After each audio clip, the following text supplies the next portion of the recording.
podcast here. It's episode 130. We're going to give you a spotlight of the week, which is going to be our top 10 quarterbacks list. And first of all, I want to apologize for not having a show yesterday. We had some things come up, and it worked out better to do it today. It's Brian, your host, Craig as well, and Jeff is supposed to be on here, but he's had some technical difficulties. Hopefully, he might jump in. Hopefully, he does. Because it's been a while since we've had a three-man show here, but we've got a lot of headlines to get into as well. Let's go ahead and jump into it right after this video. There we go.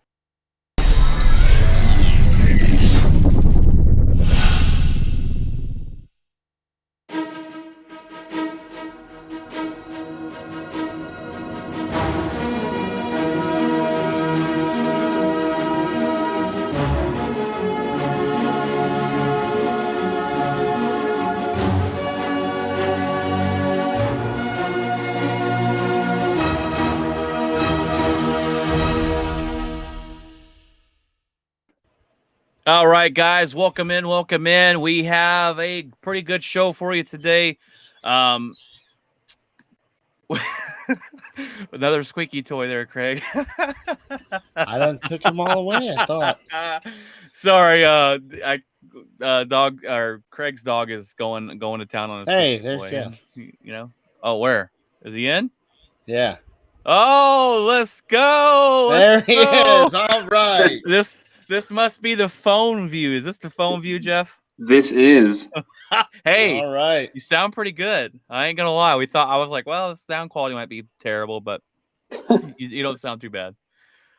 All right. Well, welcome in, Jeff. I'm glad that we're able to have all of us on the show here. It's been a little bit since we've had all of us on here. Sorry, I'm playing with this, trying to figure out what's the best. Probably this one. Sorry. Jeff jumped on. I'm glad you're able to jump on here, buddy. Let me go ahead and take off that so we can see. There we go. That's much better. All right, guys. Well, Jeff, it's been a little bit. Good to have you on, brother. We've got the top 10 quarterbacks list. That's our spotlight of the week. We're going to give you our top 10 quarterbacks going into this season. I'm interested to see what you guys have and how our list may differ as well. And then we got the headlines after that. We've got a plethora of them to get to. But we're going to start from 10 to 1 because it's always interesting and better to do it that way than start off at the top, in my opinion.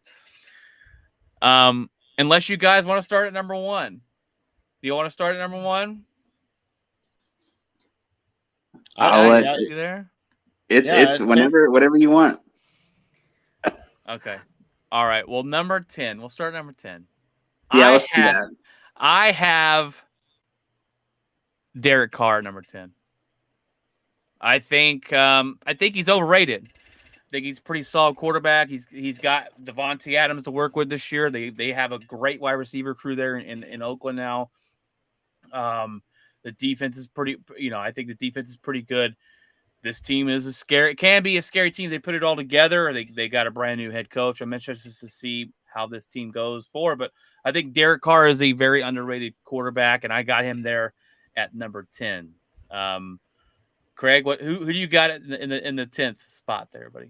That's actually who I had. You kind of go back and forth between Kyler and him. I just don't think Kyler misses too many throws, and I think with the yards that he puts up with, that Carr puts up with what he had, I think having Devontae, he could have a breakout season.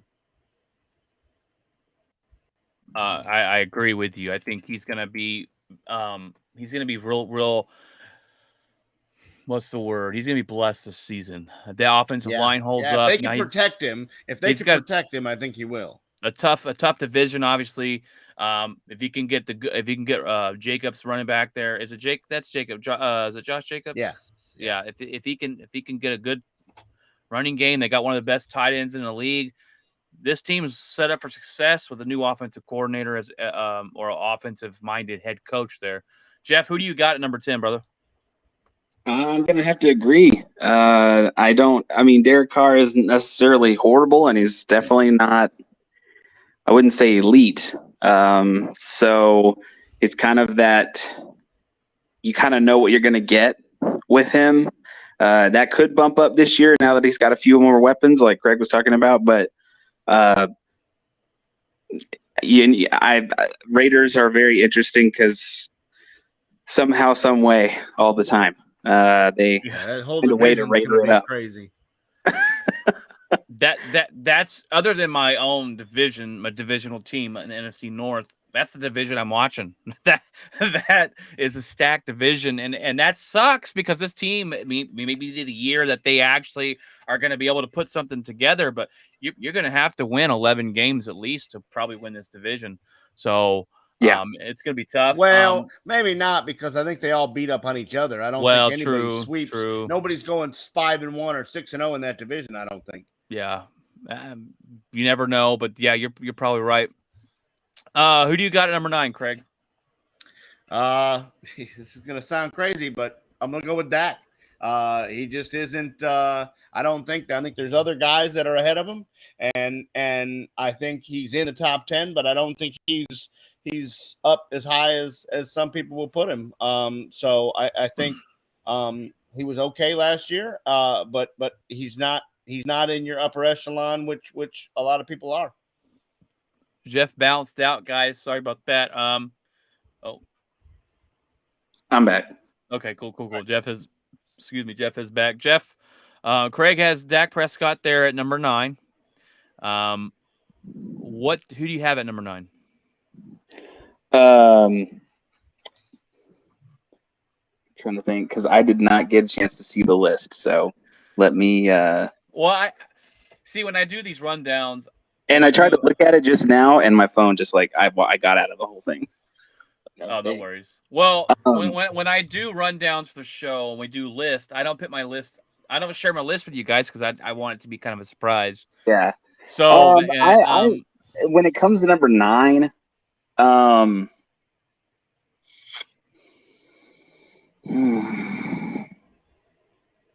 so weird because then it's hard to even. Because these are players that will be playing this year. Deshaun Watson's possibly suspended, so that he's not even in the mix at all. No possibility. It's going to be. Yeah. I struggle because I was like, do I put him in here? I would have to agree. I would have to agree with Craig on that. I do think that. Interesting. I do think that Dak would be 9. He still has a lot to prove, even though he's done a lot. It's just. It's hard because everybody. And this year will be the test without Amari Cooper. You're gonna find out. And it will be. Eventually, the problem with the thing with Dak is eventually excuses have got to run out. You got to get to a point where at some point you're either good or you're not, or you're okay. Yeah, and either average or you're elite. Yeah. And if he goes out and has 5,000 yards. Yeah. There are quarterbacks that are average that have actually done very well. So, I just think that is he in the elite status? Is he in the Aaron Rodgers status? It's very difficult to say there, and I would say no. But right now that could change this year. So nine seems fitting. I could see him. I could see him there. I definitely would. We'll see. We'll see at the end of my list if he even makes the top 10. Stop. So we'll see. Well, we'll see. Rodgers just went down a couple pegs. We're gonna go to 7 or Rodgers gets honorable mention. I struggled with. Okay, I'm gonna go ahead and say it. Dak is an honorable mention. Dak is not in my top 10. God. Dak is number 11. And I will tell you this.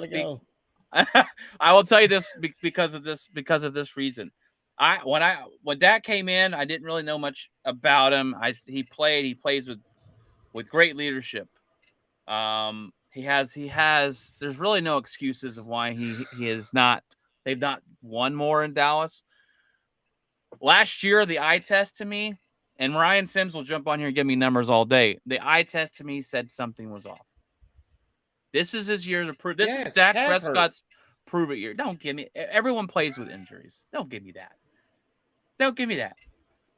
everybody plays with injuries. He should have adjusted at some point if his calf hurt throughout halfway through the year. The Cowboys' offense was just a struggle at halfway through. It just kind of, where did it go? We were kind of questioning your offensive coordinators, like what are we doing here? This is his prove it year for me. And I think it's prove it year for the Dallas Cowboys. This is the year. There's going to be no more excuses for Dak Prescott, in my opinion. That's just my opinion. It'll be super impressive with the wide receiver crew he's got, because he's going to be missing Gallup for the first few weeks, and yeah. I don't think they have anybody. So it'll be tough. Dalton Schultz, did he show up? He thinks he's a top. Yeah, we'll see. Tight end. And the other thing also is, whether you have top talent or not, we've seen quarterbacks that are great quarterbacks do things with no talent whatsoever. Peyton Manning did it in Indy for years. Aaron Rodgers is going to have to do it this year. He's done it. He's done it a lot. He's done it a lot in Green Bay. Right. There. That's the difference here, though, because that's a complete different tier. Like Aaron Rodgers, Tom Brady, Josh Allen, elite quarterback, whatever, make guys better, and that's my biggest knock on Dak, is I haven't seen him make guys that aren't so good better. But he's not an elite quarterback in my opinion. Obviously if I don't have him in the top 10. Well, we'll see with CeeDee Lamb. I think this will be a breakout year for him.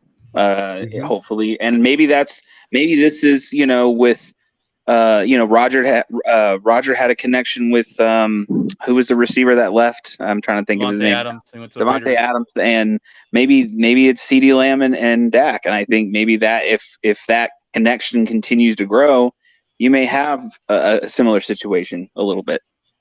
So. You could. I think it grows, but then you also got to think about, there's a lot more pressure on Lamb. He's going to be taking double teams because Amari Cooper's not there. So his numbers might not be the same, and especially with no Gallup. The first couple of weeks they're not going to show any. They're not going to show any of those rookies, any respect. So I think Dallas wins this division easily. I don't think there's a question. Or the Eagles probably could fight for it with the talent that they had, the draft that they had. But I just think this is the Cowboys division to lose. But let's not get all about the Cowboy talk. This is not the Cowboys talk. This is top quarterbacks here. And at number 9, I actually have Lamar Jackson, a guy that I don't really think is that great of a quarterback. I think his problem is throwing the football, but he is a quarterback that is hard to stop. You've got to worry about his legs. He is the only quarterback, I think, that you really have to worry about him taking off and running as much as he does, like Michael Vick back in the day. But I got Lamar Jackson there. I think it's a fair spot to put him. Number 8, I have Matthew Stafford.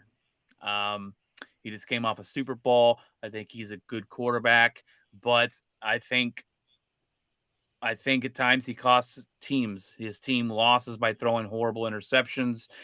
I told you guys in the playoffs last year they were going to lose by him throwing horrible interceptions, and the 49er guys is able to catch a punt. Then that easy interception, then they probably would have lost that football game. But he's a good quarterback. He's got plenty of talent around him to not succeed, and they're probably going to be really good again this season.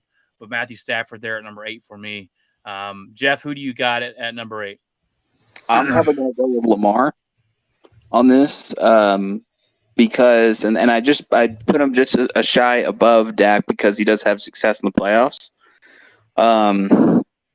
The problem with Lamar Jackson, again, like you stated, is the fact that he does want to be that mobile quarterback first, and when he starts to rely on the throw, it's some questionable mechanics there that they have to basically dial up an entire scheme for him to make that work, and it really just slightly above Dak, and not by much, because it's just because Lamar, I think he's won a lot. So I mean, not a championship, but I mean he has had some success in the playoffs in recent years, and been to the playoffs, all that kind of stuff. So I think if I had to pick, I would go ahead and put Lamar Jackson in that category at number 8.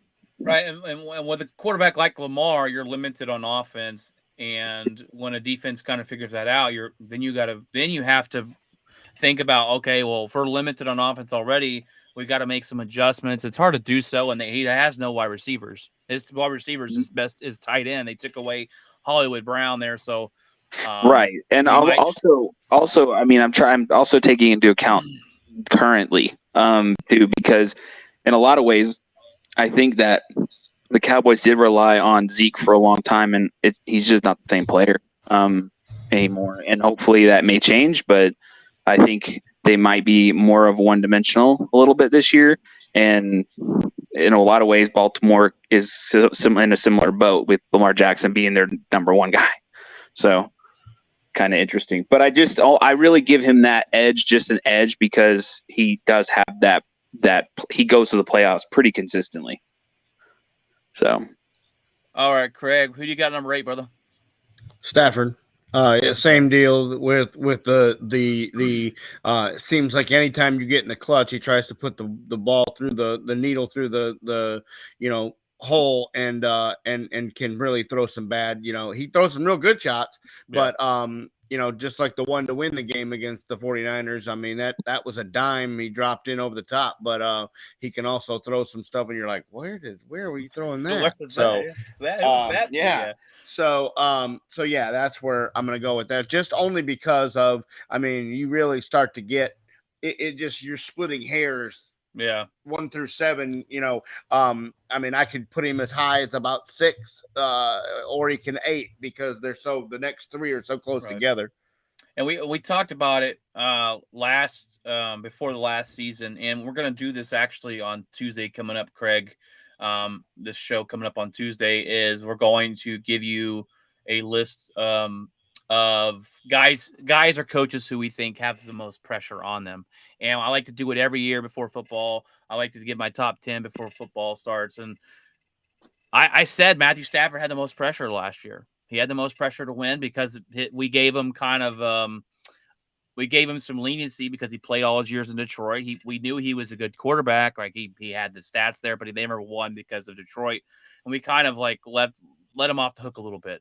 So he's pressured to win now because of the team he has, the talent he has, the head coach he has, and he put it together. They won the Super Bowl. So kudos to him for handling that pressure. But so we'll do that on Tuesday. So look forward to that episode, guys. YouTube guys, if you're on YouTube, you can comment and we will put it on the show, and we like to have the fan comment as much as possible. So please interact with us if you're watching us from YouTube. It doesn't have, I don't think it works on Twitch or Facebook yet, but YouTube it definitely does. All right, guys. Well, we're on number 7 list here on the top 10 quarterbacks. Jeff, do you have a number 7 quarterback you want to give us? I'm gonna go with Stafford. Stafford. Hey, we're gonna have some of the same. We're gonna have the same names. Hopefully, right. We get a little crazy here, but mainly because I think that getting that monkey off his back is probably really huge. That was the first time he has been in compelling games in his entire career. As much as that defense, the defense bailed him out a lot in the playoffs for sure. Kind of covered up some of those mistakes. But I think that this year he might, now that that's over and he does have that Super Bowl win and he has that success and he smelled it, and I think that he might fine tune some of those mistakes, and I can see that he may not make as many this year. I don't think he'll make some, but I just think that getting that monkey off your back is huge. Massive for a player. And it's also, I mean, again, football is physical, but it's also mental. And whenever you're in an environment like Detroit, and you have nothing to play for ever, and you finally have something to play for, I could see him just maybe doubting himself. And I think this year we may see a huge difference confidence-wise in Stafford than we've seen before. I think so. And well, you look at this team too. He plays on the most aggressive team. This management goes out and they don't care about first round draft picks. They go out and replace wide receivers. Odell Beckham Jr. went out. They got Allen Robinson from the Bears. They just replaced with a great wide receiver. So that helps. This defense helps. He's set up really well there, and it's kind of hard not to win with that team. But and the division got worse. Russell Wilson's gone. The Seattle Seahawks will be nothing this season. We still don't know. Drew Lock is garbage. We still don't know. Sorry, Jeff. I know he was your quarterback, but he was not good. You look at the 49ers. Is Jimmy Garoppolo or is Trey Lance starting? We have no idea yet kind of what's going on with that with the trade rumors, but this is their division. I think they win it. But Craig, you want to give us your number 7, brother? I got Russell. Russell. Yeah, I got Wilson. I think he's had some rough years to finish up Seattle, but I think he's going to go to Denver, and I think he'll be good. But with the other 6 guys I got, I mean, again, we're splitting hairs the next couple spots. So I think that's who I got is Russ. Russ is great. I think he has an amazing season this year. He's not here for me at number 7. Number 7, I have Justin Herbert. I think Justin Herbert, fantastic. There was a rumor that Green Bay tried to trade Aaron Rodgers to the Chargers for Justin Herbert, and if we did, then we might win another Super Bowl because Justin Herbert is aggressive. He throws a pretty downfield football, and he's not scared to throw the ball. This guy, coming out of college, I watched him in college a little bit. His biggest knock was he when he gets pressured, he doesn't do well. And I was like, we'll see. Maybe he's not ready to start right away. My gosh, he's blown that out of the water. He is aggressive. I like this team, the defense. It sucks that they play in this division because this is another team where you're going, they probably win in any division they're in, except the one they're playing in because they've got 4 other good teams there. But I really like Justin Herbert, and I think his cannon of an arm with this offense and this team is going to be very successful this season. Number 6. Oh, number 6. I got Joe Burrow. Joe freaking Burrow. And I almost picked Justin Herbert, number 6, but I said no. Joe Burrow went to the Super Bowl with being the most sacked quarterback with no offensive line. Almost won it. If they hold up Aaron Donald for 2 more seconds, they win the Super Bowl because Jalen Ramsey was on the ground and Jamar Chase is right behind him. Joe Burrow, I love Joe Burrow so much. He's fantastic. And coming off that leg injury last season, he answered the bell. This team looks to be up on their way up and not slowing down, man. I really like Joe Burrow and the Bengals. Craig, who you got at number 6, brother?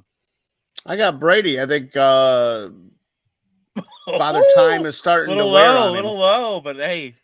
Not with. I mean, you can't. I can't put him up there with these guys like Mahomes and Allen and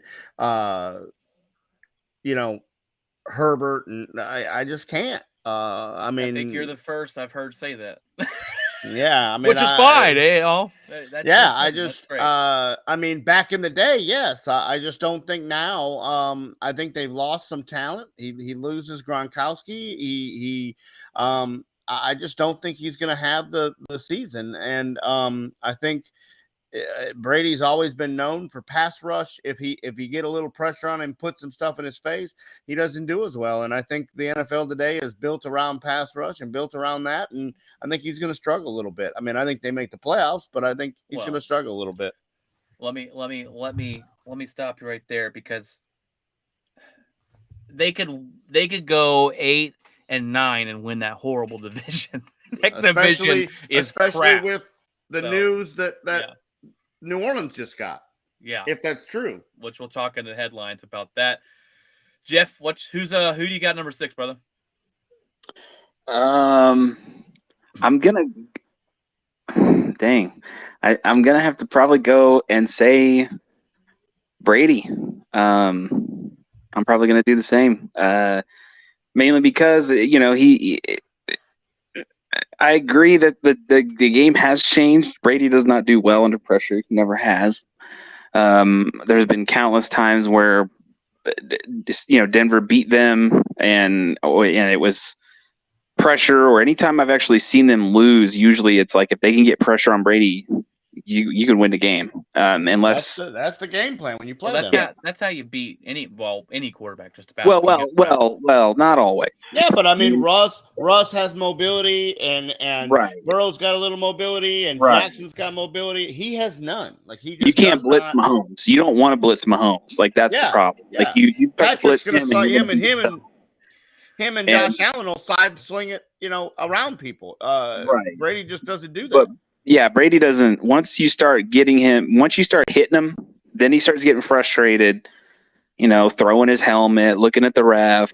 It happens constantly. And so when that happens, I can see that happening this year. And again, they're going to win their division. But but is this really anything other than a pad year? Pad some of the stats, get up, get some more yardage on his little ticket counter, and and just kind of ride off into the sunset and say, oh well, now I'm retired. But I don't know if he's looking at winning a championship this year, because I don't think that's realistic. Well, look, I wouldn't think so. Well, look, guys. Okay, I don't want to be on here as the Tom Brady supporter, because I was pissed when he came back. Okay. First of all, Tom Brady only plays to win championships. He's not coming back unless he has an actual chance to win. This team is still good. They've got a great defense. They still have an offense. I'm not counting him out, and he's going to make the playoffs. And Tom Brady in the playoffs performs really well. I'm just saying, I think it's a little too low. I like it though. I like it. I just think it's a little too low. Is all I'm saying. Number five. Jeff, do you want to give us yours number 5 first here? Who do you got at number 5, brother? I'm gonna go with Wilson. I'm giving him 5 mainly because I just think that he's now in a new system, new everything. I mean, obviously he's going to be the number one dude running the show on offense. When it comes to trying to figure out what to do with this talent that we have, that's been sitting for 2 years. Wait. Let's wipe off that dust and let's do something now. God. So the good thing is they've been practicing consistently, even without no mandatory practices. They were just doing it on their own consistently for the last month or so, and practicing and getting like familiar with each other and everything else. I think they've even gone out on like team outings and stuff. I really think I could put them higher, but I decided not to, mainly because this is a new team.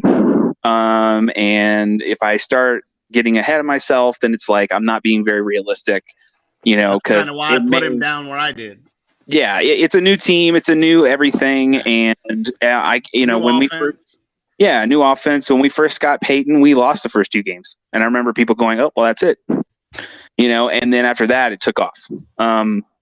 So I'm still just kind of having that little thing in the back of my mind going, let me wait and just make sure. But I think it's going to be great overall, whether it happens at the beginning of the year, midway through the year.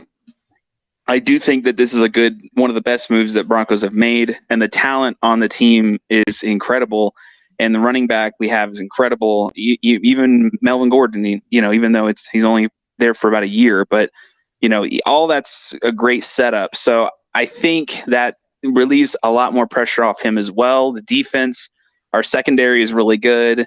So I think that overall he's in a great position to thrive. And so maybe next year I would bump him up depending on what we see this year. But as of right now, I'm gonna keep him there at 5. I totally agree, Jeff. I got Russell Wilson number 5 as well, and he's talented. He's had the mobility. He throws a pretty football, and I think people have actually kind of a little bit forgot about Russell Wilson in Seattle his last couple of years. He was there with a head coach that wanted to run the ball consistently a lot, and the fans were like, "We got to let this guy throw the ball." And so I think he's going there. This team, I've been fighting for the Denver Broncos the last couple of years, arguing with people. This team is set up really well. They have talent. Jerry Jeudy's been waiting to have a guy to throw the ball to him. Cortland Sutton, Noah Fant, your running back you just drafted, fantastic. Your defense is even Devontae Williams, the human ping pong ball, the human Mack truck. He's a beast. And then you got this defense that stood up really well. And Denver's always had a really good defense when they win championships. They've always had a fantastic defense. They've got these teams. They're missing a quarterback. Russell Wilson's that guy, and I think it's going to be pretty easy for these guys to connect with him. And Russell Wilson may be higher on the list next year. I put him at number 5 because of all those factors you guys have already named, and because his off years the last couple seasons. But I think he's going to thrive in Denver, and it looks the future's bright. It is. One interesting note is when they had OTAs, they went up against first string defense versus first string offense, and the first throw that Russell Wilson threw, Patrick Surtain II picked him off. Oh man, yeah. And so I was like, oh man. And then they said after that, the whole offense stayed for an extra hour after that to get on the same page. He was like, he was getting that out of the way. Let's go ahead and get this out of the way. And I'm glad he's got that Peyton-esque style where it's like, no, we're gonna stay an extra hour. Like we're gonna continue working on this, so that doesn't happen anymore. So, but I mean, that shows also how amazing, Patrick Surtain II is. He's incredible. So, yeah, it was a great draft pick that the Cowboys wanted, but y'all snatched away. They got out of it. They got a good guy out of it. Oh, they got a great guy that if they just left him to rush the quarterback, he'd be the best pass rusher in the NFL. But they want to play him as a linebacker as well. Anyways, Craig, well, who's your number 5? I got Joe Burrow. Yes. I just think, the Super Bowl last year, he's coming back from the knee injury. It could have been a down season, and it wasn't. I think the sky's the limit for this guy. I think he's got the relationship, that one-on-one with Jamar Chase. He knows where he's going to be, and Chase knows where the ball's going to be, and he's throwing the ball before Chase ever comes out of the cut. And I just think, I almost could have put him a little higher. So, so that's number 5. The time there, the time they had in college, they already had that chemistry together. So it comes right over the NFL. And when I think about Joe Burrow, I think about his mental toughness. You got a guy that blew out his knee, literally, just shredded. The whole thing. Yeah, the next year he's the most sacked quarterback in NFL history to make a Super Bowl. That. Coming off a knee injury and you're going in, you're getting sacked left and right, it could have messed him up. It could have ruined him mentally, but he didn't let that happen, and he still continued to go to the freaking Super Bowl with the Bengals. So I love Joe Burrow. Number 4, I got a guy that's fallen down the list a little bit over the last couple of years. I got Patrick Mahomes. I couldn't take him out of the top 5. I couldn't put him at number 1 or 2. I think he's fallen a little bit the last couple of years. I think defenses have continued. My mind. Defenses have, learned how to kind of slow him down a little bit. He lost his best wide receiver on the team. So we're going to see this year if he can make other guys better. He's got a great tight end to rely on. He's got one of the best offensive play callers in the NFL. I think he's still a great quarterback. I got him at number 4. Jeff, you said I took yours? Oh, I said you read my mind. I read your mind. Yeah. I think we're all three going to agree here. I got him at number 4. Also, what I saw last year looked like step down. Even though they did get to where they were at, I think that there were some struggles throughout the season. I I don't remember if they swept our division or not. I know they swept the Broncos, but I don't remember if they split with the Chargers. I'm pretty sure they probably beat the pants off Raiders. But throughout the year, I didn't see that greatness that we've seen before, and I don't know what was going on. It just didn't look good. So he reminds me of, if I had to compare him with a NBA player, he reminds me of Steph Curry. And I say that because when he came in, he kind of changed the game a little bit. It was Hail Mary here, Hail Mary here, Hail Mary there. And when Steph is on, Steph is on. But when we've seen Steph struggle a couple years, he's still good. But obviously they won the championship this year. But I don't know, just popped in my head. I think that's a good comparison with the two guys. But yeah. I mean, I agree. I just, if we get another year like that, something's up. I don't know what it is. I don't know if maybe the defenses have started figuring them out. I'm pretty sure that my division has figured them out. I don't know if the Raiders have or not. I know the Broncos have played them very close the last couple of years. Actually, the last 3 times we met them, we played them pretty close, and especially that last game. And so y'all should have won that last game. Oh, yeah, absolutely. And then the Chargers, I think the Chargers have gotten used to him too. And maybe the other teams in the league have also figured it out with him of what to do and what not to do. And it's all about, if that's happening, how is Andy Reid going to adjust to that? How is he going to adjust the game plan if they're getting adjusted on as well? So I think it's all about kind of doing that next step in his career of, well, maybe they're figuring out our stuff. Maybe we need to change things up. But the fact that he doesn't have his number one weapon is a huge, huge, huge deal. I think everybody who is a Kansas City fan wanted to pull their hair out that day, because it was like that was the last thing they wanted to do. I didn't understand letting this guy walk, and it changes the way they play. You can't take the top off the defense anymore. Well, that's the biggest issue, because last year the struggle was that Patrick Mahomes isn't patient enough to do those long drives. He's not patient enough to take a 12 drive all the way down to score. He likes to do it. He likes to score quick and score fast, and that's kind of what his struggle was. Now they did go out and they got MVS from Green Bay, who's a burner, but he's not Tyreek Hill, or we would have kept him, right? He left Green Bay because he drops a lot of passes. So it might be, we might see Patrick Mahomes struggle a lot this year, but Andy Reid and them are working on that. I think they're going to be just fine. I think they'll compete for the division. I don't think it's something that I don't think people are scared of Patrick Mahomes anymore. Like a couple years ago, you didn't want, you were like, I want nothing to play this guy.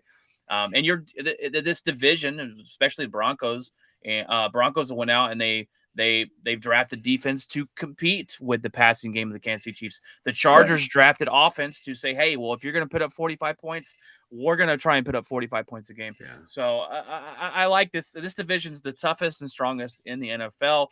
And each team in the division made moves to combat each other. And so, and the Broncos have been building up that secondary for a while, and we kind of, the complete piece was Patrick Surtain. And so, once we got that piece, it was like, hey, go ahead and throw on us, and so it's just, I think that made those games last season closer than they were. And that really challenged Mahomes a bit, because that secondary was on it every game. And so it's just it's interesting, because you have the Chargers doing moves in a different direction and the Broncos doing moves in a different direction, and it'll be interesting to see how the season plays out. To see what division work. This is division going forward, and these are younger guys. I mean, Russell Wilson's the oldest quarterback, but he's not Tom Brady, who can't move. So this division is gonna be tough for a while. Number 3, Craig, who do you have at number 3? I got Rodgers. I just think that he's still in the elite in the elite category, but losing Devontae and not having a whole lot, it's going to make it a little more difficult on him. So, Understandable. Craig, Jeff, who do you have number 3? did I say 3? I meant 11. I'm going to have to agree. I'm going to go with Rodgers. He doesn't knock anything off of him. He's a great player, arguably one of the best in Packer history. The best quarterback in Packer history. Bart Starr, I don't know. No, but Bart Starr was good. Brett Favre was great. Aaron Rodgers is the best quarterback to ever play in Green Bay. Okay. And I love Brett Favre, but sorry, go ahead. No, you don't. Hold on here. I love some Brett Favre, man. So yeah, I will say that just because the only reason he's knocked just a tad is because they did lose quite a bit of they lost his number 1 dude. Now he's playing in Las Vegas, and it's just it's going to be interesting to see who emerges as his next great favorite target kind of thing. Christian Watson, hopefully. Yeah, you just saying that because of Watson. Well, he's a good wide receiver, but I love that we drafted him because I can order a jersey with my last name on it and have it be organic. I don't have to pay extra to customize it and do all the fancy. Look, Aaron Rodgers did lose Devontae Adams, and logically I'm going that's going to hurt us. But we're 8-0 without Devontae Adams, and this actually forces Aaron Rodgers to spread the ball around, and I like that idea because Aaron Rodgers spreads the ball around in the regular season. We go 13-3, we're 13-4, and then when we get to the playoffs, we lose because he just focuses on Javonte Adams. Game on the line last season. Go watch the play. Lazard's wide open in the middle of the field, and he throws into triple coverage. Devontae Adams. He missed when we played the Tampa Bay Buccaneers in the playoffs the year before. He missed Lazard in the end zone because he tried to force the ball. This opens him up to going, okay, I don't have anybody really to throw the ball to. I've got to spread it around, and that may actually help Green Bay. Obviously, losing Devontae, he's a number 1 or number 2 wide receiver in the league. His getting off the ball is the best in football. He made Jalen Ramsey look ridiculous this last offseason. So he will be missed. But on the other side, there is that thought that this could actually help Aaron Rodgers because he has to spread that ball around, and we got a good running game and a good defense. I'm excited for the season. Number 3, I have Tom Brady. All right, I couldn't take him out of the top 3. I know he's not as athletic as the other guys. I cannot go and doubt Tom Brady. He's going to win the division. I think that's why he came back. He was gone for 2 months. He said, wow, this division's complete trash. I can really walk into the playoffs easily. Let me come back. We can keep the team together. They did make a head coaching change. I do believe that's because Tom Brady said, hey, if I'm coming back, you got to get this old hag out of here. So we'll see how it works out. I think they're going to win the division. I think they're going to compete and be one of the best teams in the NFC. So I got Tom Brady there. I'm really interested to see it number 2 and number 1. I'm really interested to see who we got. At number 2, Brett Favre. Is that what you said? Number 2, I have Josh Allen. Josh Allen is a fantastic quarterback. Who we've literally been able to watch progress in front of our eyes. This is a guy when he came in, he didn't really have control. He was overthrowing people by 15 yards because he's got a absolute cannon of an arm. And we've seen him where he's able to put touch passes now. He's able to hit those guys. He plays with a really good team now. The defense, this offense, they've got him some offensive weapons. And if their defense holds up for 10 seconds in the playoffs last year, he's going to the Super Bowl. So there's that. This guy is fantastic, young, a beast. He will run you over like Henry, and he will throw a rocket. He's just a fantastic quarterback there as well. In Buffalo, number 2, Craig, and I think I know your number 1, but who's your number 2, Craig? Herbert. Oh, you have him that high. Oh, he's yeah. fantastic. I mean, this kid is just this kid is just amazing. He's transformed the game, and I think he just throws the ball on a dime. He throws the ball on a rope. They're going to win some. They're going to win some really. They're going to win a lot of football games this year, and I really just love everything about him. Let me give you your number one. Your number one is Josh Allen. Yeah. Yep. Okay. Jeff, who's your number two? What Allen did last year. Number two is going to be Joe Burrow. I say Joe Burrow because, I want to see him. I want to see him try it. I want to see him do it again. I think that, versus the number one that I have, I think that he had a lot more. I mean, I don't know. I just think that I want to see him do it again. I want to see him get there again. And I don't want it to be this like, oh, maybe this was a little fluke. I don't know. And we've seen it in the NFL before. So, I mean, we saw it with, other teams and they've won, and then all of a sudden they kind of faded off and everything. I don't think that will happen, but I just want to see more of him, and I want to see more play out of him. Look, so, Joe Burrow, but it doesn't take away, because honestly, he could be either or. Joe Burrow made me want to go buy a Bengals hat last season and a jersey. I mean, jersey, that guy, yeah. I'm in love with Joe Burrow. I have a man crush. I ain't gonna lie, man. I was 100% a Bengals fan on the AFC dude, side. When my team was out in the playoffs, I'm going, let's go to let's just jump on. As soon as the Cowboys lost, I'm like, well, I hope the Bengals win it all. Yeah, let's go. I had no idea that was a thing, but yeah, we went to Pluckers and watched the Chiefs and Bengals game. And it's fantastic. I was like, man, I really want to go buy a Joe Burrow jersey. This guy's just absolute beast, and he is next level, and I think he is the next phase of the NFL. After we've had Mahomes. Ridiculous with those guys. Yeah, we're gonna see the shift, because it used to be that the NFC was it, but now we're gonna see those shifts. Over to the AFC if it already hasn't happened. I mean, well, number one, I already gave your number one away. Let's talk about your Josh Allen here, Craig, since we already know what your number one is.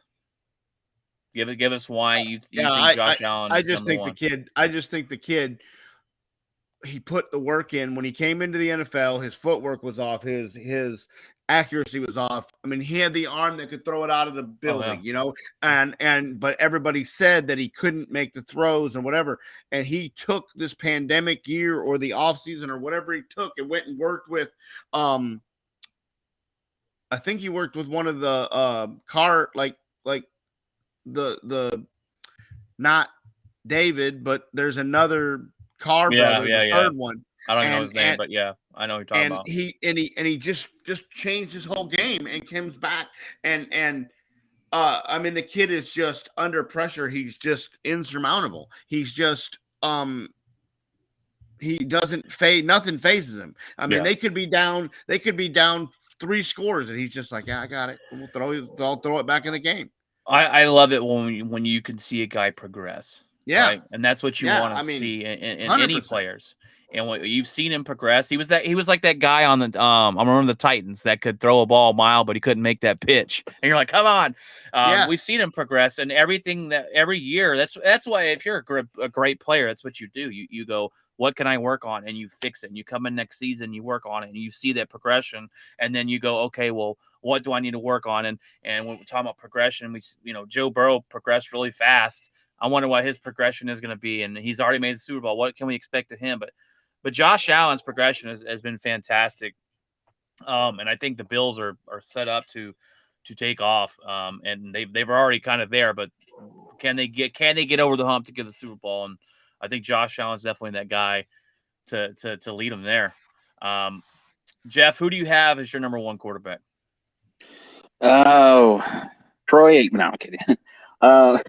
No, I'm going to go with Josh Allen as well. And I just think that that game between him and Joe Burrow was one of the most insane playoff games I've ever seen.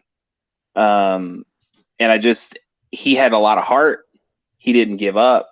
The dude, I mean, I think at one point, I don't remember if he got the ball off and just got hammered, but he got right back up and was ready to go again. And I don't know, man. Are you thinking of him and Patrick Mahomes? Because the Chiefs, yeah. Patrick Mahomes. And but yeah, like I just think that was just an incredible game. Because he wouldn't give up, he wouldn't stop, this dude, I mean, it wouldn't even surprise me if, like, you know, he had broken an arm and was still going out there and still playing the game. And so I just think that this dude is ready to go. He's ready to show the world, and the Bills are legitimate, man. They're going to be a good team. And if there's any team in the AFC that worries me more than anything, it's the Bills. They're going to be there competing at the end. I like their head coach, what he's done with this team. I like the defense, this offense, and Josh Allen is set up to.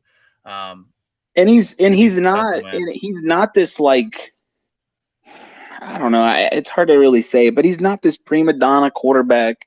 You know, he's not this clean cut. Just he's rugged. He's country strong out there. You got to be country strong to play there in Buffalo. I mean, it's a rough dude. Like, and so I'm just like, this guy's, you know, he kind of reminds me of, you know, just like, I don't know. I mean, just a quarterback that he doesn't care what happens. He could lost a tooth in the game, and he probably will still go out there and not even care.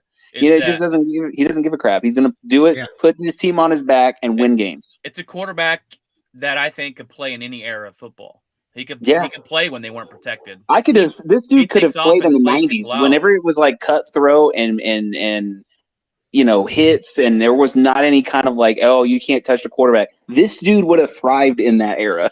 Yeah, he would have just it would have been awesome to see that. My number one, I haven't listed him yet. You know who it is. It's Aaron Rodgers. Okay. It's not because I'm biased. If you're going to give me a top 10 list and if you don't have Aaron Rodgers in the top 10, you're that don't know what football is. Look, he's back-to-back MVPs.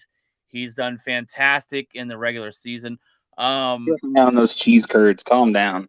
He's fantastic. Okay. This guy said, oh, Green Bay, you're going to draft a quarterback to replace me? Well, I'm going to put up back-to-back MVP seasons and make it very awkward around here. Do I like some of the shenanigans? No, but the guy's fantastic. He's the elite of the elite in the NFL, in my opinion, and he's going to he's going to win another division. We'll see what he does in the playoffs, and that's all I got to say. You all know of Aaron Rodgers' greatness. Who is that? Number 12? Number 12. What are we talking about? All right, guys. Well, I knew it was gonna be a long show. When we go through a list, it takes a while, and we're almost 52 minutes in on just the spotlight of the week. We're gonna jump into the headlines, which we got quite a bit. We might cut some of them out. I don't know if they're noteworthy, but we'll see. We'll see here right after this. After I find the little video clip here, there we go.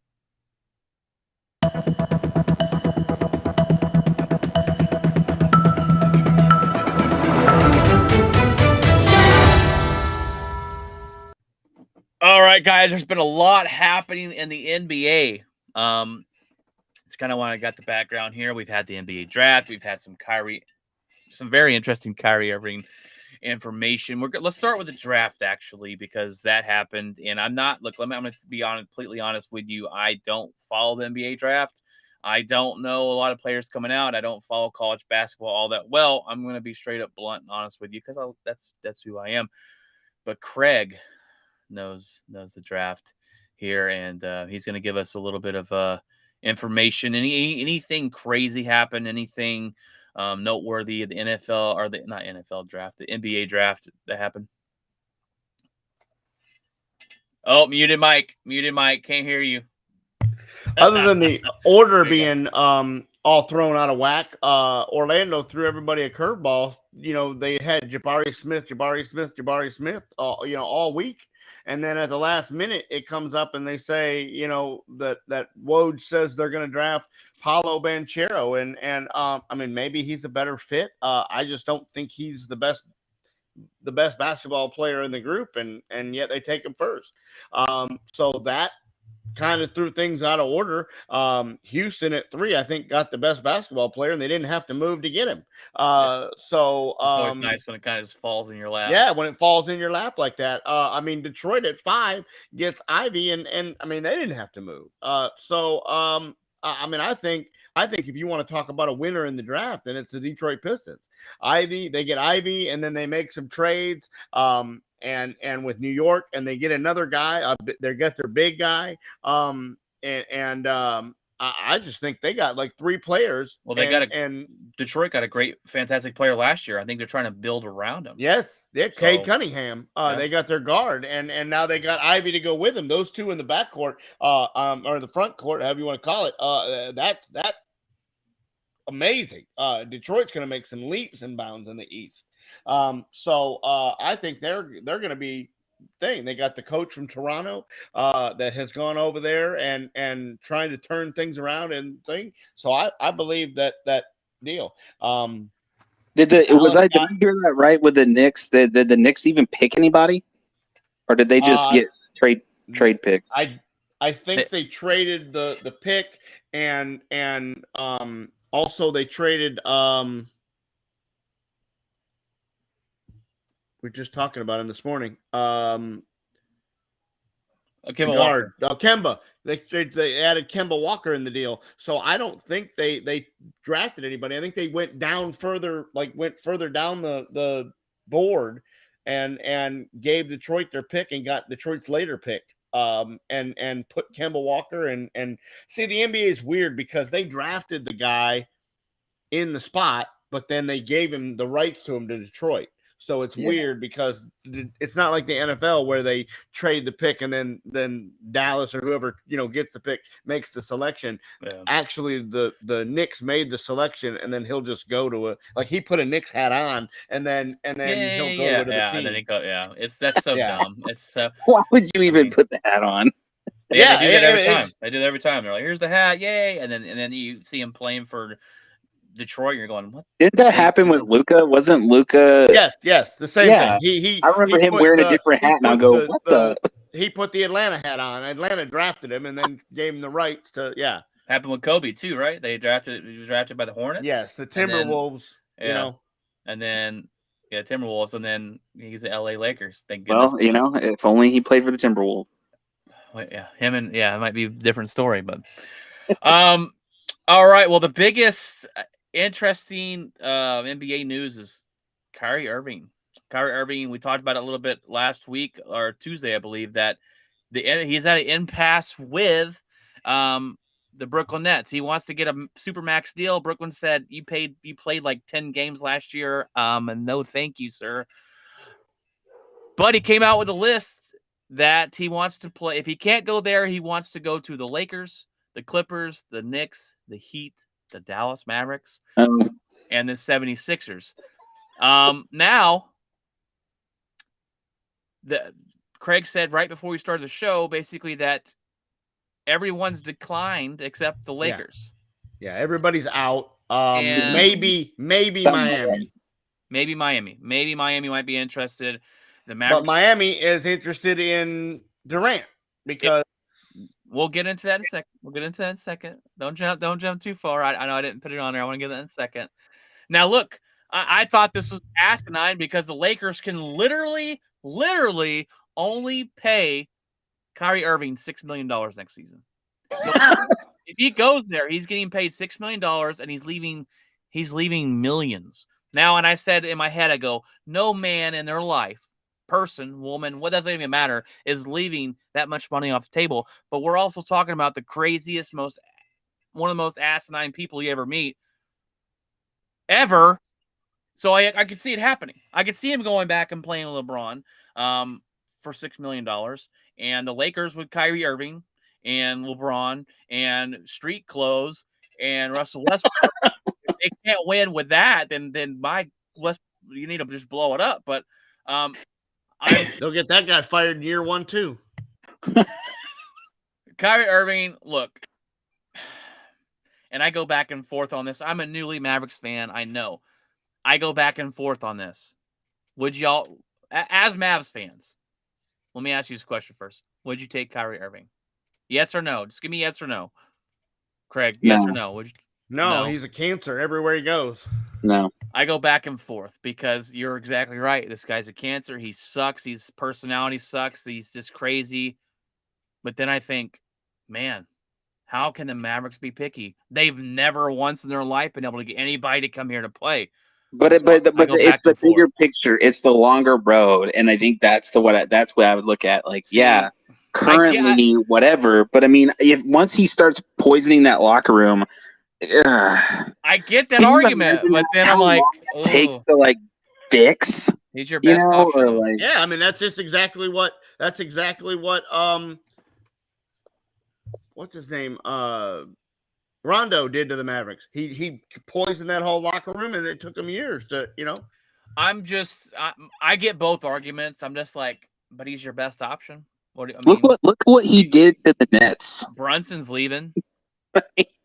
And what she said, he's coming back, and then you hear rumors that he's headed to New York because they're gonna. I think that's just a ploy to get more money. I think that's a ploy to get more money. If the Mavericks give Brunson a supermax, I'm gonna lose my crap because he's not worth it.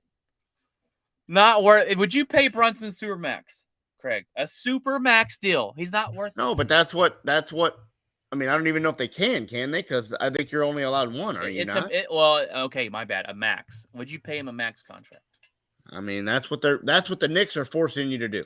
They're going to offer him 4 for $100. They're going to force your hand. If you want to keep him, that's what you're going to have to do. So either you lose him or you pay him. You lose him and you move on. Well, can they do things kind of like how the NFL does, where it doesn't go against the cap, where you have like incentives? Or does it all go against the cap? I think it all goes. I think you can spread it out, but I think I think it just splits. I've never seen like a backloaded like the NFL does, like the backloaded, because that's why the Lakers can only give Kyrie $6 million. $6 million. That's all they have. Well, and the thing too, what I like about the NBA is they allow teams, the teams that drafted a player or the teams that player is on for so many years, they can offer them the most amount of money to stay. And if Kyrie Irving leaves any other team, if he goes to any other team that has the cap space, they still can't offer him as much money as Brooklyn does to keep him there. I like that about it. But the Mavericks they have literally the worst financial in the NBA. They are negative $61 million in debt, basically. See, I don't understand though, because the Warriors are way over. They just pay the luxury tax. So I think the it's issue. because Cuban doesn't want to pay. Cuban doesn't want to pay it. I don't think they're negative money. I just think he doesn't want to pay he doesn't want to pay the luxury tax. He's going to have to if he gets Brunson. I'm not saying they're like bankrupt, but they are like cap space. They are negative 61 million. Like they are. Let's see how are you negative 61 million when Golden State just keeps giving everybody max deals. How do the Rams continue to sign everybody when they apparently have no money? I have give away draft picks. No freaking idea. But that's what they said on 105.3 The Fan the other day. We are literally the worst money cap space in the NBA, and the Rams who are we paying? The Rams are partly owned by a Walton. So yeah. Well, I'm like, who are we paying? Because this team's not a championship caliber team right now. Who you're paying, we don't have a number 2. Who are we paying? You're paying Hardaway all that money. Hardaway's contract is through the roof. That's why you can't get rid of him. Did you just roof? Through the roof. My bad. Anyways, all right. We could get into Dallas Mavericks later on. I just wanted to ask that question. Now, interesting going from this. If Kyrie Irving's Durant's out, there's no way he stays. Now, I think he should, for his legacy, show that you can stay somewhere and win a ring without jumping ship. But he's gone. He's Miami Heat has actually been interested in Kevin Durant if he leaves, and I think if he goes to Miami, that's basically you're joining just. How does that work though? Is he's not a free agent, so he's going to just demand a trade? Well, yeah, the NBA they can get out wherever they want. Right? Well, they have all the power and they just force their way out. And could you imagine? And you brought this up the other day. Ben Simmons goes there and he goes there and has nobody to play with. Yeah, goes to play with Durant. Goes to play with Durant and Kyrie, and then shows up and goes, "Hey guys, I'm healthy." where'd you guys go? Oh, that I'm gonna Yeah. laugh my butt off because I Yeah. can't stand that guy. So I Yeah. just can't stand that guy. But Street Clothes Junior. Street Clothes Junior. His is more, I think, mental. We're than talking about anything. Zion Williams. Okay. Zion Williams, yeah. that Yeah, there's a dude, guy that's he's gonna be fixing the to get a biggest. max deal. He's He's fixing gonna to be get a the super biggest. max deal. He's gonna be the biggest bust in NBA history. That guy. But yeah, Kyrie is not wanted by anybody apparently, and except the Lakers will take him. And I had a dream. Interesting. After I left being a Lakers fan and became a Mavericks fan, I had a dream one night that the Lakers made a fantastic trade, got somebody big, and won the championship the next year. And I was pissed because I jumped off and I just laughed at it. And if they get Kyrie Irving, I think that puts them favorite in the West. But that's neither here nor there, I guess. Do we have any more NBA news? I think that was basically it on the NBA front line, the draft and the Kyrie craziness. We don't know where he's going to go. Let's jump into some football here. And we have, I guess we'll go ahead and get the very sad news out of the way. Baltimore's had a tough week, guys. My gosh, say your prayers for the Baltimore Ravens. They've lost Tony Siragusa, has passed away at age 55. Great, fantastic football player for him. Won Super Bowl. He was also a sideline analyst, and he was more of a, I wouldn't say a character, not in a bad way, but he was a character. He was the guy that brought the comedy to the set, and a big personality, and was just funny. And they've actually played on the radio the other day. They played a clip where he talks about his dad passed away at 41 or 42, like real early in life, of a heart attack. Bigger guy, just like Tony was. And they asked him about, they asked about his dad, and like, do you have a fear of that? Like that, and his mindset was, hey, if I die tomorrow, he's told his wife, if I die tomorrow, put a smile on your face. I lived a good life. It is what it is, and type thing. And he died at 55. I think I'm not sure if it was the same thing. I think his dad died of a heart attack. I don't know if he died of the same, but very sad news. And then they lose a 26-year-old linebacker, Jalen Ferguson. 26 is way too young to pass away. We still don't know yet why he passed away, and just a sad, tough week for the Baltimore Ravens. Yeah, when I heard about Siragusa, I mean, I still hadn't heard about the rookie and why what happened with all that. They said no foul play on him is all we've really kind of found out. But yeah, and then Siragusa, I believe, is probably like a sleep apnea, Reggie White type deal, maybe a heart attack, but it was probably a weight issue. These guys are just massive. Are so big in the NFL, and so yeah, it makes you think though that if you have those type of issues, you want to run to the doctor and get them fixed, because man, that's just, you never crazy. know, man. You never know. You don't. You could cross the street tomorrow and get hit by a car. You could live to be 102. You have no idea. Yeah. So time is precious. Yeah. So I mean, that's a very, very, very rough day for that organization. In a very one of the better run organizations. You don't hear a lot of complaints coming out of Baltimore on how management is. They take care of their players. They pay the guys. They are always there. They're one of the most well run, drafted. The top the GMs and the head coach. There's no bickering between ownership and management, and so it is a real sad day. Yeah, that's I was surprised when I saw that news. So heart goes out to their families and that organization, because that's a lot. So hopefully they do some kind of commemorative something this year. I'm sure hopefully they can put the numbers. I know that the NFL gets real weird about that, putting the numbers on the jerseys, but I think they'll let them. Yeah, or the helmet. We've seen that before. I think they will, and just crazy news. But we also have some interesting news out of the NFL. Daniel Snyder in more controversy, continues to stay in controversy. I hope he has to sell the team. The House Committee. I think that wish is coming very soon. Yes. And that's good for the I was about to say Redskins, but whatever you want to call them, Washington football team. Commanders. The Commanders is the word I'm looking for. Thank you. Good news for Hey, them. maybe this is Bezos' time to buy a team. Bad, yeah, could be bad news. Yeah. Bad news for the NFC East, because that means someone might come in and actually be competent enough to put a good team together. Yeah. But the House Committee says Daniel Snyder conducted a shadow investigation to bury findings of an official probe. Anytime you hear somebody doing an internal investigation, you're like, okay, what's going to come of this? They said that Daniel Snyder bullied people. He basically, just basically was the big bully in there and said, oh, we found no wrongdoing. Well, yeah, because everyone's scared of you. Yeah. Well, that whole organization's poorly ran with the sexual assault or sexual misconduct in the front office, and the women walking up the glass staircase, and I mean, that thing is just it's a dumpster fire. It's a dumpster fire. It's a complete dumpster and he's fire. He's running it. He's running. Yeah, exactly right. And he's the reason it is why it is. And he actually didn't. He said, I'm out of town. I can't be there for the meeting. Yeah, even though you got Skype on the computer. I don't know. But he's actually been subpoenaed and he'll be forced to sit before these investigations and answer for his wrongdoings.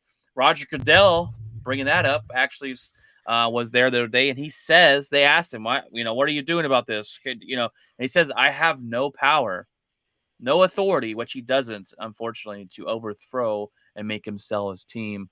But I think we're headed for him selling this team, and that's great news for the team.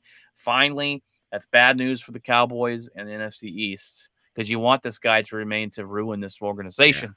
But him and his wife, he just turned everything over to his wife when he thought which he's going to be in her pocket. I mean, the pocket. Yeah, which means he's still in control. He's still in control. It was just the way of it, Jeff, you got any say or any more comments on the Washington Commanders debacle of an organization?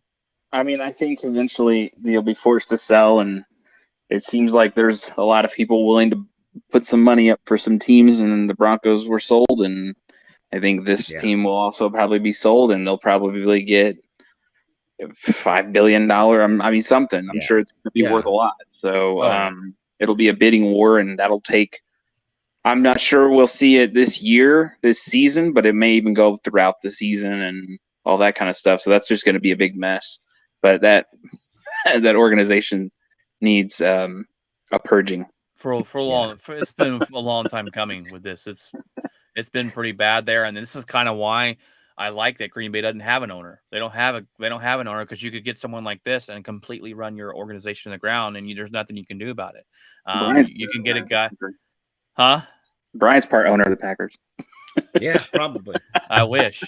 I would have spent $300 on it if it did something for me, but I just can't. I just can't do that. It's just a piece of paper.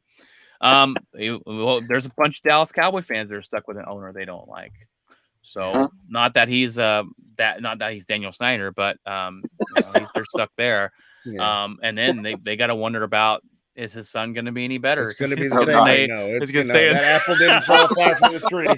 Yeah, it's not going to change even when Jerry goes away. What's his nickname? Mr. Cap Space. Yeah. Because we've got some other football news, but it's a little bit of college football news.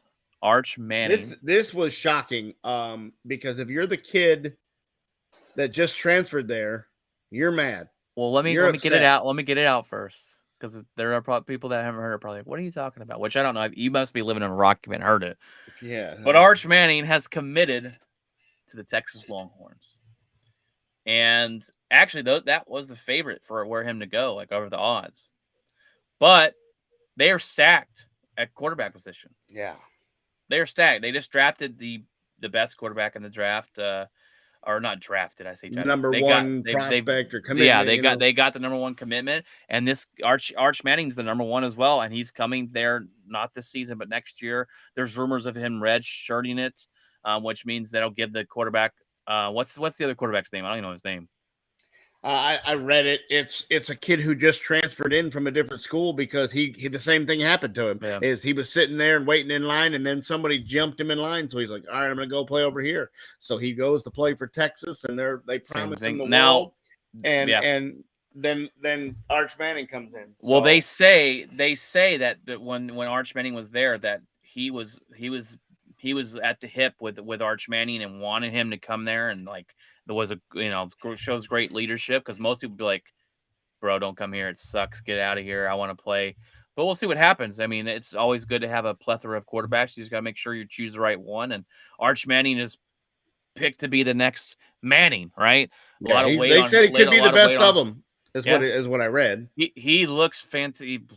His tape looks fantastic. I mean, imagine if the quarterback that's ahead of him is a Breeze or like a Roethlisberger. Yeah. I mean, if Arch Manning doesn't redshirt, Arch Manning is probably the guy.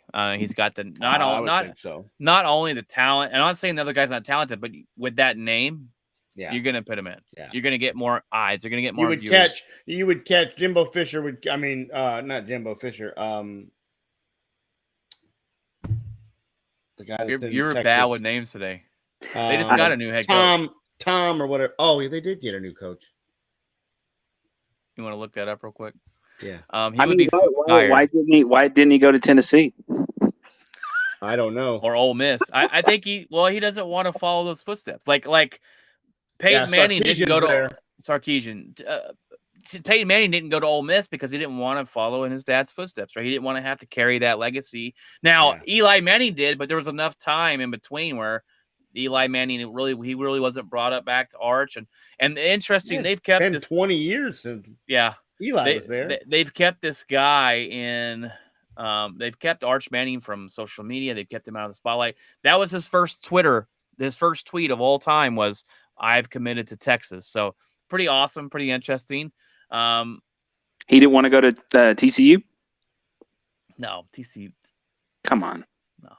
I wish. I would be jumping up. I mean, TCU would lose their minds if he went there. I'd be like, man, we're going to the national championship, guys. My thing is will they win? Does this bring him a national championship? Texas. Sarkisian's not my first choice of coaches, so I don't know. In my opinion, Texas is the Dallas Cowboys of the they've struggled for a long time. A lot of hype, and they don't put it together. And now they're joining the SEC, where they've got to put it together because the SEC is dominated. The SEC owns the NCAA football. They own it. They run the show. Everyone else is living in it. Everyone's kind of jumping to SEC except Lincoln Riley. But he wanted out of the SEC. He wanted out of the SEC. Anyways, but I'm interested to see. Why didn't he go for one of the top teams, LSU? He could have. I honestly respect this move. I think he wants that pressure on him. He wants that pressure of I could be the next guy to take the Longhorns to the national championship. I like the move. If he went to Alabama, I would have probably vomited. So I'm glad he went somewhere that they have talent and they're a well-known organization. But can he put it together? And we're gonna find out. And I like the move from him. Do I think it's gonna be lead to a national championship? I don't know. I think they're gonna be in the hunt every year for it when he gets there. But like I said, they got to put it together. The only other overhyped team, well, not the only other team, but Notre Dame is overhyped than an MFer, and my gosh, they don't ever win championships. But now, are we going to get to see him in the new NCAA football game? Yeah, I think it comes out in 2023, right? Yeah. They were talking about putting him on the cover. I go, he won't play one game. You can't put him on the cover yet. Let's calm down there a little bit, guys. I mean, look, Jesus, if he comes in, he's the next Peyton Manning, fantastic. But that's a lot of shoes to fill. That is a lot of pressure on a kid, though. Yeah. He has all the attributes. He has the arm, the head, the athletic ability, the forehead. The forehead Oh man, I was thinking his smarts, but the brains, whatever you want to call it, to throw the ball all over the field, and his tape is amazing. But that's good news for Texas. Bad news for Oklahoma. Good luck competing against that guy twice a year after your coach left and took your quarterback with him. But well, the only other news I got is the Lightning win. Lightning win in Game 5, a close game down to the third quarter that they put a goal in with like 5 minutes left, and they stay alive. This series could get interesting. Tampa Bay, go back to Tampa Bay. Tampa Bay's great at home. This could go to Game 7. This is interesting because when I watched the first two games, I said, "Wow, Colorado is on a different planet, and Tampa Bay is going to get run off the ice." But they fought back. They played really well at home. They played really well last night. They played really well. One of the goals was a cheap deal because they called a terrible icing call and put the puck down in Colorado's end, and Colorado takes it and scores off the faceoff, and that goal should have never happened. And the second goal was actually off the Lightning skate and went right through his legs. It went. They were jockeying in front of the net, and it goes off his skate and goes underneath Vasilevsky. And so I think it goes to Game 7. I really do. I think it's so weird because when you get into the finals and you get into, I mean, and no matter what sport it is, whether it's football, baseball, you're gonna get these weird bounces. You're gonna get these weird, like, oh, that was a weird goal. And these guys are really good, man. Like, and so they're. There's going to be those awkwardness. There was a couple of times where some of those shots were so close, and it's just incredible to see how close one these went shots right behind Vasilevsky across the whole crease, like almost even with the line, and missed the goal. I mean, the guy was on a breakaway. It was a terrible turnover by the Lightning. The guy comes in by himself and dekes Vasilevsky, and Vasilevsky's going the other way, and he misses the net, and he's like behind the net, like, how did I miss that? Like he just. I think, I love watching stuff like that. In any sport, when you win a championship, you kind of have to have that luck on your side. A bounce here, a missed tackle there, a missed assignment. And Vasilevsky, before last night, had let up one goal in 9 elimination games. One. Not one per game. Yeah. One in 9 elimination games. So I think, when it comes backs against the wall, that guy plays out of his mind. So if he keeps that up, they might see Sunday night. Yeah. Sunday night with the crowd on their side. I think it goes to Game 7. It's gonna be interesting because from Colorado seems to try to adjust. When something's going wrong, like they got blown out the game before, and so this was. I don't know why they changed what they were doing. Instead of just going downhill and keep firing the puck. I think they're changing. They look like a completely different team. It looked like the Lightning couldn't keep up with them. And I do think that they're gonna put more pressure on that goalie. I think you're gonna see a lot more shots coming from Colorado going into this next game. They're gonna be firing constantly on him. And when it's hockey, all it takes is a little squeeze here, a little, he didn't cross his legs. He didn't cross his legs or get down and block. 2-0. But then they challenge the offsides and they take that goal away. And then because you challenge, you get a penalty. So that puts the Lightning on a power play. It changed the whole dynamic of the game. It shifted it all back to Tampa's side. I could see it. I could see it to where it's close in game in Game 6 and maybe Colorado wins, but I could see them tied going into overtime just like they did before. And then whoever, goes to that. But if it goes to Game 7, I don't know what the heck. That building was rocking last night. It's 50-50. It's a coin flip. Because Game 7 will be in Colorado. Yeah, dude. And Colorado, they haven't won since 2001 when that's like that last time I really was into hockey. That was their first year, I think. Joe Sakic and all them guys. Oh, Patrick. Man, he was fantastic. Now, so let me ask you. Let me go back to that question here real quick. If you challenge in hockey, your team goes on a penalty. If you lose the challenge, yes. If you Okay. get the challenge But he right, won it. then you're fine. Okay. If you win it, but if you challenge it, saying Yeah. my Okay. guy was not offsides, and then he was, or whatever. If they reverse the call, Yeah. then the team that challenges, Okay, the I team like that that. loses the challenge I like goes that. on the power play. I like that. Yeah, I think It the NFL should prevents do that. them from Oh, NFL that should be a 15-yard penalty. You challenge it, it didn't happen. Yeah. Whoop! It'll That's a flag. it'll lessen it down. I like that. Or put that in baseball and remove the outfield. It's like, well, for one pitch, the outfield's out. One pitch. Oh, okay. Although, yeah, you're down a center fielder. We gotta play the outfield too. Speaking of the outfield, I'm going to talk about a trade real quick that happened between our two teams. Craig, Willie Calhoun gets sent to the San Francisco Giants for who is it? Who do we get? Steven Duggard. Steven Duggard. You guys made out on this trade a whole lot better. Duggard is an outfielder we just don't have room for. We've got Jock Peterson, we've got Yastrzemski, we've got all these guys, and he just kind of got lost in the shuffle. I think he got in the doghouse with the coaching staff and just never really made it out. He doesn't have a lot of pop. He'll hit you 5 or 10 homers a year, but he's lightning quick. He's got a cannon for an arm. He can track down anything in center field. We need a center fielder. So unless you're gonna make out on that deal.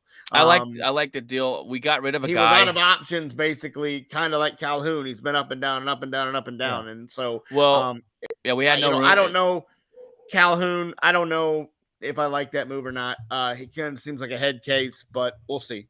I would say I would not like that move, and when we got the guy, I said, okay, you told me about him. I go, I kind of like the move because Calhoun was a guy that showed promise, and then he got hit in the jaw with a fastball and broke his jaw, mentally messed him up, and he's never been the same. And when we put him back in the lineup, we sent him up and we sent him down, and we sent him up and we sent him down, and we have guys that are young guys that are coming in, they're playing way better than him, and we sent him down again. He said, okay, the trade me. He actually said, I want to trade. That's why we traded him. So the guy we're getting is a guy that we need a center fielder.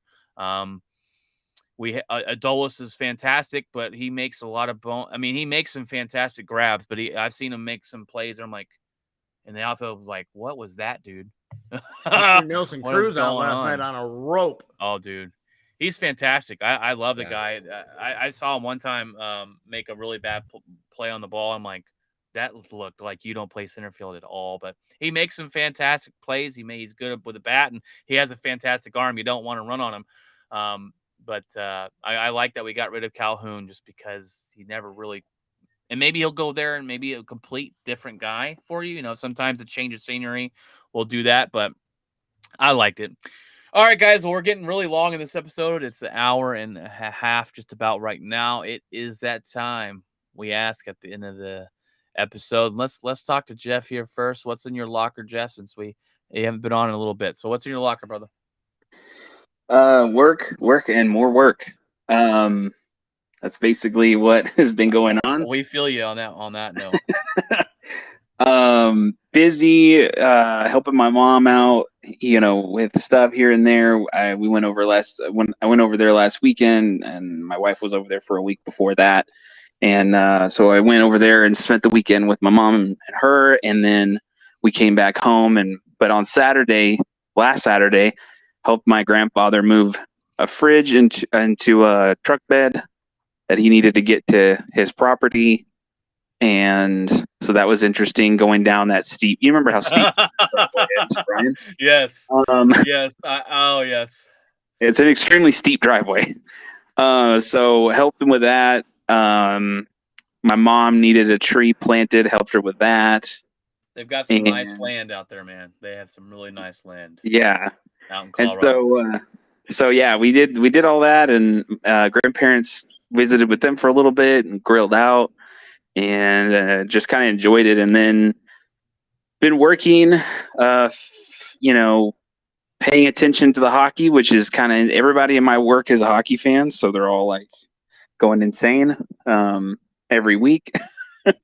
Everybody has like their Avs shirts and stuff on Fridays, so they're all like geared up every week to hopefully win something. There's a guy that actually in my department who lives right across from Ball Arena, so he gets to hear There's a Nice. That's he cool. gets to hear all the people, and they'll do the watch parties, and he hears them yelling, and he's like, I don't even have to watch the game. I just hear them scream.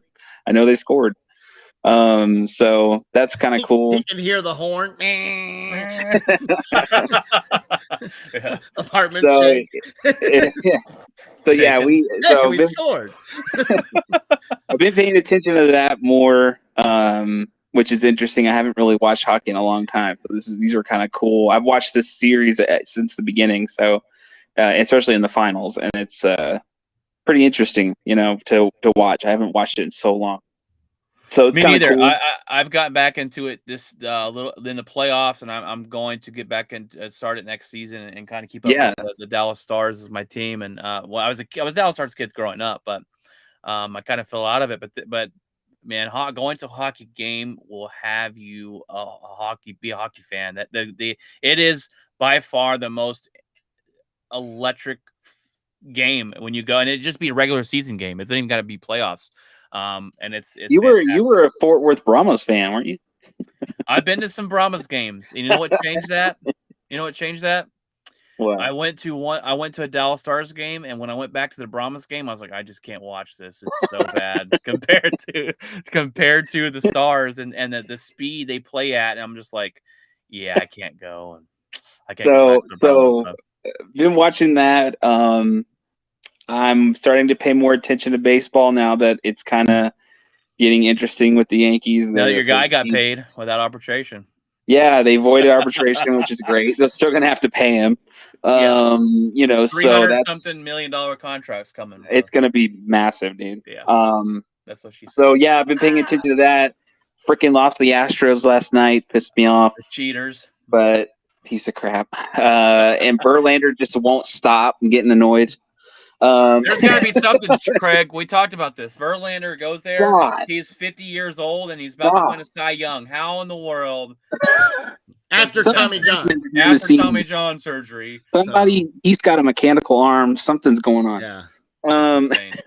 But yeah, I've been, hopefully we can win the series. I think there's 2 more games left, and hopefully we can win the series with Houston. That was my biggest thing. Someone asked me, they're like, when are you going to take it serious? So I'm like, when we beat Houston. And they're like, okay.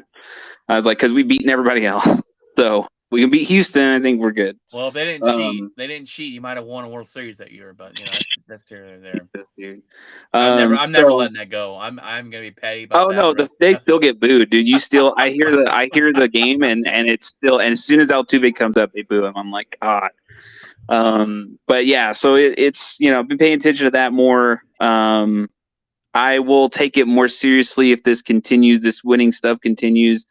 Right up until All-Star break, trade deadline area, and then that's when I'm like, okay, this is legitimate. We're actually going to do something here. So that's exciting. Other than that, waiting for football. I want to see. I'm just ready for the freaking preseason, man. I just want to see some of these. I want to see Wilson out there throwing. So, I'm just curious about that. I know that they're practicing close to where I work. But they said people at my work say you can just go out there. So I was like, yeah, okay. But yeah, other than that, just chilling out, ready for the 4th of July weekend. I have a day off on Monday, so getting excited for that. Must be nice. That must be nice. We don't get those here at Waste Connections. I'm surprised though. I'm surprised you guys don't have that. I mean, I don't know. Christmas and New Year, or Thanksgiving.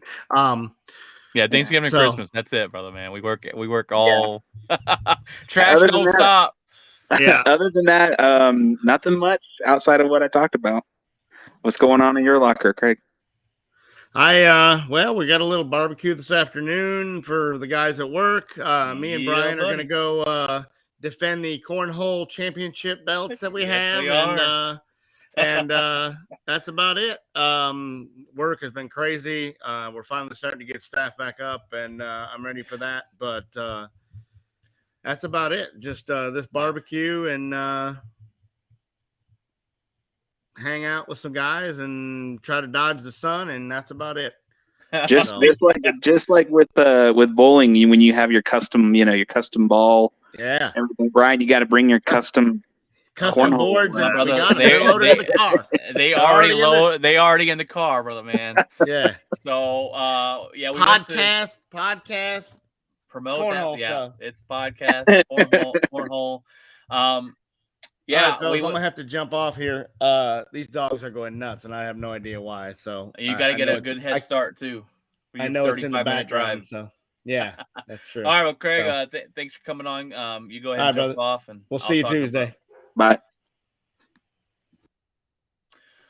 Well, my locker this week, we got a party to go to. That's why I was like, we got to start this at a certain time. I know Craig's got to drive, but he's cooking out some brisket. We're gonna play some cornhole. It's supposed to be 103 degrees today in Texas, so it's gonna be It's in the 50s here. it's gonna be miserable. No, it's not. Yes, dude, it is. I quit. It's like 60 something right now, I think. I give up, dude. June. It started in June, and usually this don't start until August, into July, August. It's been ridiculous. I'm talking 105, feeling like 110 in Texas, and it's miserable. I would be in Utah if the housing market. Before we bought this house, we were thinking about moving back to Utah, with the housing market where it wasn't where I needed it to be. So we decided to stay, and I love Texas, and I would probably miss it if I ever left again. I already moved to Utah for 1 year, and came back, but it is summertime. I can't take my kids outside, man, unless it's to the pool, because it's just so hot and it's crazy. But yeah, it's 104 today, 103 tomorrow. Monday. We got a cold front coming in, going to be 94 and rainy. So muggy. It's going to be fantastic. We got that party to go to. I've been playing a lot more video games. I was on vacation last week, so I was able, not this last week, but the week before, I was able to play some video games. We had the new PS Plus, and got a bunch of free games, so that's been fantastic. I've been really playing the heck out of Miles Morales. Fantastic Spider-Man game. It's an awesome game. Yeah. Dude, that game is freaking awesome. I love that game. Ghost of Tsushima, I tested that out for like 5 minutes the other day. It's fantastic as well so far. I'm just slicing that and opening dicing. sequence was like incredible, dude. Where you all of a sudden you ride out into the field and it's like, what the? Everything's on fire. You're like, what in the world? Slicing and dicing people, man. So fantastic. We've been playing some Rocket League together. But other than that, I have been just busy with work. We had to put the van in the shop, so we're down a vehicle, which is always fun, fun stuff. I got to go spend about $800 to fix it, which is cheaper than I was expecting. So that's kind of a blessing. But we got a birthday party to go to tomorrow. We got a baptism to go to tomorrow. So this weekend's been really busy. We got that party at 2:00 here with some brisket and some cornhole and some good time with some buddies from work. So that's been fantastic. Trying to think of anything else that I got. I'm starting something up. I've kind of talked about it a little bit. I'm going to do that on a different episode where I just come on here and just talk about that. So it's just about that. I'm starting something I want to get into. That's pretty much about it, man. That's pretty much about it. Taking care of the kiddos and trying to survive all the expensive stuff, the freaking, all the everything, gas prices, food prices, everything. But as we all struggle with that. Anyways, other than that, that's about it, my man. It's good to have you on. It's good to have you on. I was like, good to be back on. I'm glad to be back on.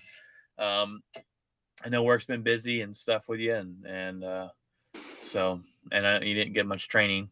So, that's the problem. But we need to.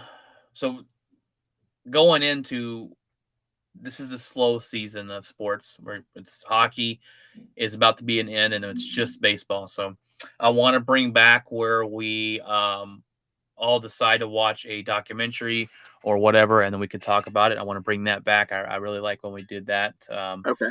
I want to start a segment of Would You Rather on Fridays and just kind of give you questions with all three of our opinions. Would you rather have this guy or that? Would you rather whatever? You know what I mean?